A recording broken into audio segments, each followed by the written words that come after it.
یہ کہانی ہے ایک بھیڑیے کی جو ایک دن شہر کی طرف آ نکلا، لیکن جب دو کتوں نے بھیڑیے کو دیکھا تو وہ اس پر حملہ کرنے کے لیے بھاگے۔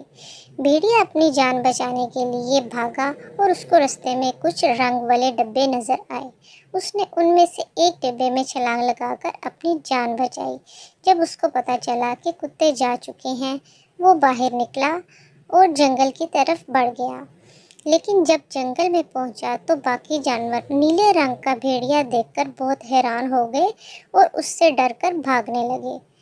ان کو بھاگتے ہوئے دیکھ کر بھیڑیا بہت حیران ہوا کہ کیا ماجرا ہے، یہ جنگل کے سب جانور مجھ سے کیوں ڈر رہے ہیں۔ یہ سوچ کر وہ جنگل کی ندی کی طرف بڑھا اور پانی پینے لگا۔ پانی پیتے وقت جب اس نے اپنا عکس پانی میں دیکھا تو اس کو سب بات سمجھ میں آ گئی کہ ماجرا کیا ہے، لیکن وہ بہت چالاک تھا۔ اسے ایک ترکیب سوچی۔ اس نے سب جانوروں کو اکٹھا کیا اور کہا کہ میں ہی تمہارا بادشاہ ہوں اور تم سب جنگل کے جانوروں کو اب میری خدمت کرنی ہوگی اور میری ہی بات ماننی ہوگی۔ جنگل کے سب جانور رضامند ہو گئے اور اس کی خدمت کرنے لگے۔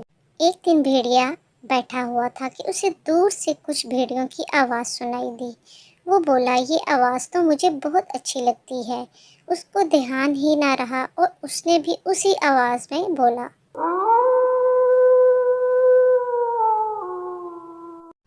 جنگل کے جانوروں نے جب اس کو اس طرح بولتے ہوئے دیکھا تو ان کو سب بات سمجھ میں آ گئی۔